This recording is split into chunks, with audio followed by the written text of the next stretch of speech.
The citizens of Zimbabwe have 90 days to express themselves, but ZANU-PF, in its desperate and naked attempt to impose their illegal Cap 3, has turned the window into tsarapina mashoko okuda pankona chinzi zvauya zvichikonzereswa neCap 3 panguva inoi kuchonyatso kunokwa kunzi the 90 days Gazette of the Amendment Bill.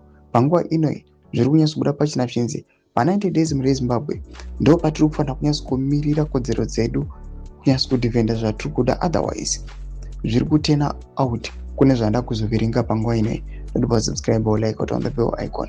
Anobuda apa panapa pachinzi paindo yakanzi presidential spokesperson hendo inobuda nyora chiti but ZANU-PF in its desperate and naked attempt to impose their illegal Cap 3 has turned the window into 90 days of rigged and discredited processes, 90 days of illegal power grabs, 90 days of shutting down citizen voices and vote, 90 days of one-party tyranny, 90 days of betraying liberation promise, 90 days of banning assembly, 90 days of crushing freedom of expression, 90 days of fear and intimidation, 90 days of arrests and beatings, 90 days of ties and propaganda, 90 days of forced and coerced compliance, 90 days of sponsored violence, 90 days of rigging citizens' will.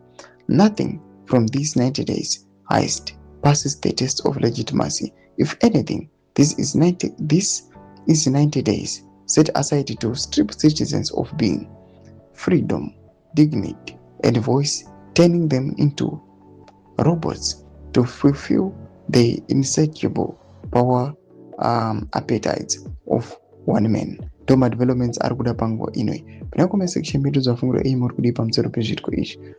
Subscribe or like, check on the bell icon.